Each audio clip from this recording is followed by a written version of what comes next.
성경 말씀 욥기 11장 1절에서 14절입니다. 나아마 사람 소발이 대답하여 이르되 말이 많으니 어찌 대답이 없으랴. 말이 많은 사람이 어찌 의롭다 함을 얻겠느냐. 내 자랑하는 말이 어떻게 사람으로 잠잠하게 하겠으며 내가 비웃으면 어찌 너를 부끄럽게 할 사람이 없겠느냐. 내 말이 의하면 내 돈은 정결하고 나는 주께서 보시기에 깨끗하다 하는구나. 하나님은 말씀을 내시며 너를 향하여 입을 여시고 지혜의 오묘함으로 내게 보이시기를 원하노니 이는 그의 지식이 광대하심이라. 하나님께서 너로 하여금 너의 죄를 잊게 하여 주셨음을 알라. 내가 하나님의 오묘함을 어찌 능히 측량하며 전능자를 어찌 능히 완전히 알겠느냐. 하늘보다 높으시니 내가 무엇을 하겠으며 수월보다 깊으시니 내가 어찌 알겠느냐. 그의 크심은 땅보다 길고 바다보다 넓으니라. 하나님이 두루 다니시며 사람을 잡아 가두시고 재판을 여시면 누가 능히 막을 소냐. 하나님은 허망한 사람을 아시나니 악한 일은 상관하지 않으시는 듯하나 다 보시느니라. 허망한 사람은 지각이 없나니 그의 출생함이 들나귀 새끼 같으니라. 만일 내가 마음을 바로 정하고 주를 향하여 손을 들 때에 내 손에 지약이 있거든 멀리 버리라. 불의가 내 장막에 있지 못하게 하라. 아멘. 욥기 2장에 보면 욥이 고난을 당했을 때 욥의 세 친구가 찾아옵니다. 다 멀리 있는 지역에서 찾아온 친구들입니다. 대만 사람 엘리바스, 수아 사람 빌닷, 나아만 사람 소발입니다. 이 사람들이 욥기 2장에 보면 그 멀리서 욥을 찾아와서 위로한다고 왔습니다. 그리고 7일 동안 아무 말도 하지 않고 같이 있어줬습니다. 그런데 욥기 3장에 보면 욥이 자기 생일을 저주하면서 말을 하기 시작하자 이제 그 친구들도 욥에게 대해서 말을 합니다. 첫 번째로 엘리바스가 말을 했고 또 거기에 대해서 욥이 답변을 했고 그 다음에 두 번째로 빌닷이 말을 했고 또 그 부분에 대해서도 또 욥이 답변을 했고 오늘 세 번째로 소발이란 사람이 또 이야기를 합니다. 이 소발이란 사람은 어떤 부분에서는 첫 번째 이 엘리바스의 이야기도 들었고 욥의 이야기도 들었고 그 다음에 빌닷의 이야기도 들었고 욥의 이야기도 들었다 보니까 너무 말을 많이 들었잖아요. 그러니까 욥에게 첫 마디가 뭐라 하냐면 오늘 11장 1절에 보면 나아마 사람 소발이 대답하여 이르되 말이 많으니 어찌 대답이 없으랴. 말이 많은 사람이 어찌 의롭다 함을 얻겠느냐. 즉 첫 마디가 뭐냐면 너는 너무 말이 많다. 우리가 흔히 말하는 대로 무슨 말하면 계속 답변을 하니까 아마 그렇게 말을 한 것 같아요. 그런데 엘리바스는 그 전체적인 내용은 다 똑같은데 거의 비슷한데 이신칭이 즉 원인과 결과 이신칭이란 말을 잘못 썼어요. 인과응보입니다. 인과응보라는 말이 무슨 말이냐면 원인이 있고 결과가 있다라는 거예요. 그러니까 욥이 이렇게 고난을 당하는 것은 반드시 원인이 있다. 그 원인이 뭐냐? 죄 때문에 그렇다. 그런데 욥은 자꾸 뭐라고 하냐면 나는 이럴 만한 고난을 당할 죄가 없다. 그러니까 이제 대화가 안 끝나게 되는 거예요. 원인이 있고 결과가 있다는 것을 욥이 받아들이고 너는 자꾸 회개하라고 하는데 회개도 안 해. 그러니까 계속 더 심한 말을 하게 되는 거지. 그 다음에 빌닷은 우리가 역사적으로 봐라. 전통적으로 봐라. 역사의 흐름을 보면 누가 망하느냐. 다 악을 행하는 사람들이 망한다. 그 역사와 전통을 가지고 욥의 잘못을 이야기를 하는 거예요. 그런데도 욥은 또 그렇지 않다고 이야기를 하는 거예요. 그 다음에 이제 오늘 수업은 하나님의 지혜다. 그래서 이제 7절에 이런 말씀이 나와요. 내가 하나님의 오묘함을 어찌 능히 측량하며 전능자를 어찌 능히 완전히 알겠느냐. 하늘보다 높으시니 내가 무엇을 하겠으며 수월보다 깊으시니 내가 어찌 알겠느냐. 즉 하나님의 지혜를 가지고 이야기를 할 때 그 하나님의 지혜는 무한한데 내가 어찌 그것을 가지고 네가 이것을 하나님처럼 다 아는 것처럼 이야기를 하느냐 하면서 이제 욥을 책망하는 욥의 그 고난에 대해서 이야기하는 것을 볼 수가 있습니다. 제가 오늘 이 말씀을 보면서 욥에게는 이 고난을 당할 때 새 친구가 찾아왔다라는 것은 참 좋은 친구들이다. 이렇게 이야기할 수가 있지만 그 친구들이 말하는 것을 보면은 전혀 도움이 안 돼요. 제가 오늘 이 말씀을 묵상하면서 과연 우리는 이런 친구가 있는가?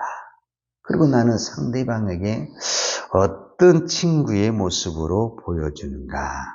이런 생각을 하게 됐어요. 요한복음 15장 13절에 보면 예수님이 이런 말씀을 하셨어요. 사람이 친구를 위하여 자기 목숨을 버리면 이보다 더 큰 사랑이 없나니 그랬어요. 이 친구란 단어를 우리가 참 많이 쓰잖아요. 근데 정말 친구가 있는가? 그 친구는 오늘 예수님이 말한 요한복음 15장 13절에 있는 사람을 말하는 거예요. 사람이 친구를 위해 자기 목숨을 버리면 이보다 더 큰 사랑이 없나니 그랬거든요. 즉 이 말은 무슨 말이냐면 정말 내가 이 사람의 친구다.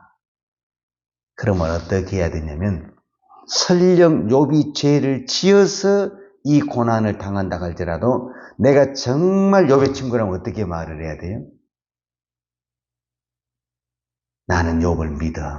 그렇게 할 수밖에 없는 무슨 사정이 있었을 거야. 이게 친구예요. 그러니까 요한복음 15장 13절에서 말한 그 예수님이 말한 친구라는 것은 자잘못을 따지기 전에 나는 네 자체를 믿어. 너를 믿어. 이것이 친구라는 거예요. 그런데 이 욥의 세 친구를 보면은 욥의 세 친구가 하는 말이 다 맞는 얘기예요. 즉 우리는 이 욥의 세 친구와 같은 친구들만 있어요. 어떤 부분에서는 교회가 그래요. 교회가. 옳은 소리, 바른 소리, 정답은 다 이야기할 수 있어요. 그거는 친구가 아닌 것처럼 우리가 교회 안에서 말한 형제 자매가 아니에요. 만약에 내 가족이 그랬다. 그럼 어떻게 하겠어요? 그거를 지적하고 막 떠들겠어요? 덮어주고 품겠어요? 입장을 바꿔놓고 한번 생각을 해보세요. 그래서 우리는 친구가 안 되고 가족이 안 되는 거예요. 우리가 교회 안에서 어려움을 당했다. 그러면 그것을 막 말을 하고 기도 제목으로 내놓습니까? 누가 알까 봐서 조용해. 다 닫아버려. 왜 닫은지 아십니까? 이거 이야기하면은 품어주고 기도해주기보다는 동네방네 뭐가 그랬대고 떠들고만 다니는 거예요. 이게 교회예요, 이게. 그러니 누구한테 말을 하겠어요? 욥의 친구들이 정말 나쁜 사람이냐? 아니라니까요. 여러분, 그 먼 길을 하고 같은 시간을 보냈다는 것은 보통 친구 사이가 아니에요. 이런 친구가 욥에게 하는 내용을 보게 되면은 속을 털어놓을 수 없는 친구라는 거예요. 그리고 친구라는 애가 어떻게 친구의 그 마음을 몰라주고 이렇게 이야기할 수 있냐 그 말이에요. 입장을 바꿔놓고 한번 생각을 해보세요. 자, 오늘 친구 세 사람이 나왔잖아요. 우리가 방금 보는 것처럼 엘리바스가 나왔고 빌닷이 나왔고 소발이 나왔는데 만약에 본인이 이 고통을 당했는데 그렇게 말할 수 있을까? 만약에 오늘 지금 소발이라는 사람이 욥에게 대해 말하라는데 소발 자신이 지금 욥과 같은 고난을 당했다고 했는데 소발이 그럼 자기 자신을 향해서 이렇게 말할 수 있을까? 못하죠. 그러니까 우리는 남의 이야기니까 우리는 옳은 소리 바른 소리를 하지만은 내 이야기 하면은 한마디 말도 못하죠. 그래서 이 세 사람, 이 욥의 친구 이 세 사람은 어떤 부분에는 그 당대의 지혜자들이에요, 사실은. 그러니까 그들은 머리로서는 다 알고 있지만 몸은 아무것도 모르는 거예요. 그래서 우리가 몸으로 아는 것과 하나님의 말씀을 몸으로 아는 것과 머리로 아는 것은 이렇게 많은 차이가 있다는 것을 볼 수가 있습니다. 우리는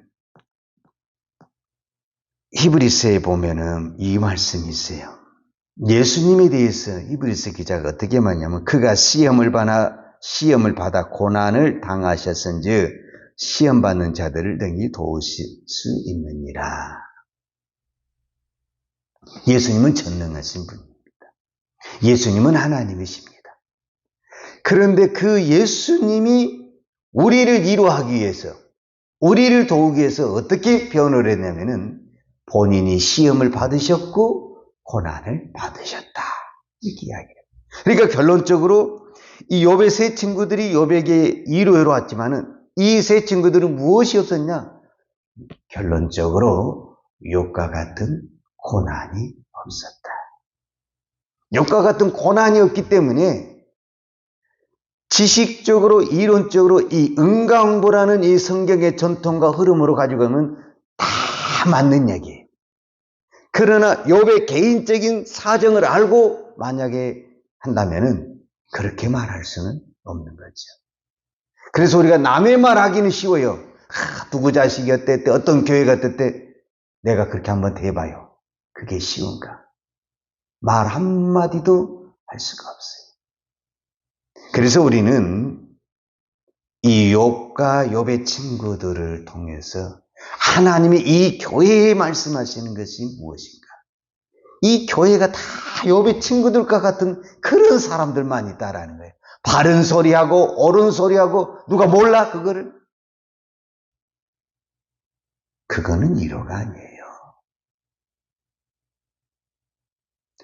설령 욥이 죄를 지어서 그 고통을 당한다 할지라도 나는 너 욥을 믿어. 그럴 수밖에 없었던 네 마음을 나는 믿어. 나는 네 말을 전적으로 믿고 나는 너를 이해할 거야. 이게 교회고 이게 친구죠, 사실. 오늘 저와 여러분에게 이 마음의 길을 이 욥을 통해서 하나님은 말씀하고 계십니다. 이 땅에 있는 교회가, 이 땅에 있는 이 성도가 바로 이 마음을 가져야 되는데 교회마다 다 바른 소리만 하지 품고 용서하고 이해하는 것은 너무 인생 아닌 겁니다. 오늘 나는 남의 허물을 보고 어떻게 보고 있고 어떻게 말하고 있습니까? 아이고 그렇게 살더만 잘 됐네.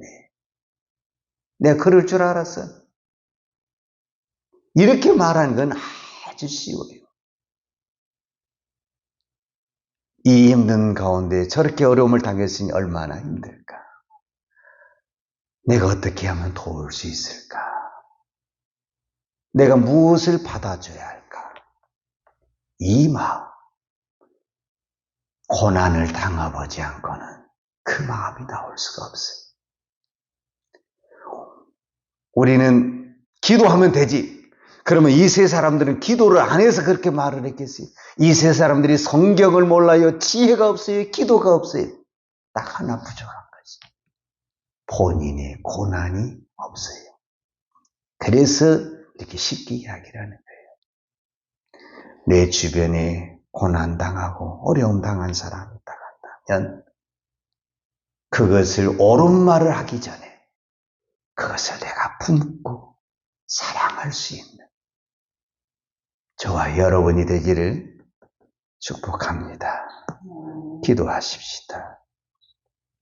하나님, 오늘도 저희들을 끼워 기도하게 하신 것은 이 땅에 눈에 보이지 않지만 욕과 같이 고난을 당하며 이 새벽에도 신음하며 부르짖는 영혼들이 이 땅에 너무너무 많이 있습니다.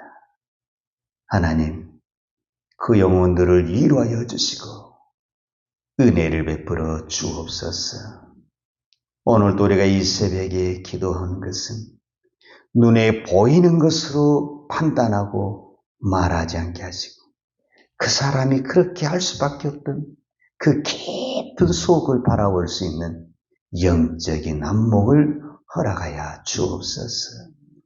오늘도 우리가 간절히 기도하는 것은 내가 당해보지 않는 것을 가지고 쉽게 말하지 않게 하시고 그 고통과 질병 속에는 반드시 하나님의 섭리가 있는 것을 깨닫고 하나님 앞에 엎드리고 기도하는 기도의 종 되게 하여 주옵소서. 오늘도 우리가 하나님 앞에 간절히 기도하는 것은 이 땅에 세운 교회가 이 땅에 부르심을 받은 주의 성도들이 이 세상을 향해서 고난당하고 소외당한 사람을 위해서 바른 소리만 하는 것이 아니라 그들을 품고 진정으로 사랑할 수 있는 그리스도의 마음, 십자가의 마음을 허락하여 주옵소서. 오늘 또 이 마음을 가지고 하나님 앞에 기도하는 종들의 기도를 들으시고 은혜를 베풀어 주시고 주의 긍휼을 베풀어 주옵소서. 예수님의 이름으로 기도하였습니다. 아멘. 요한은 내게 복을 주시고 너를 지키시기를 원하며 요한은 얼굴을 내게 비추사 은혜 베푸시기를 원하며 요한은 얼굴을 내게로 향하여 드사 평강 주시기를 원하노라. 이제는 나 같은 죄인을 위하여 십자가의 고난을 당하신 우리 주 예수 그리스도의 은혜와 독생자를 아낌없이 보내주신 아버지 하나님의 무한하신 사랑과 성령님의 교통하심과 인도하심이 오늘도 어떤 환경 속에서도 주님의 마음을 품고 기도하며 살기를 원하는 사랑하는 주의 종들 머리머리 위에와 이 나라의 민족과 한국 교회 위에 온 열방의 이 생명의 복음을 증거하는 선교사님들 위에와 사랑하는 주의 자녀들 머리 위에 이제부터 영원토록 함께 있을지어다. 아멘.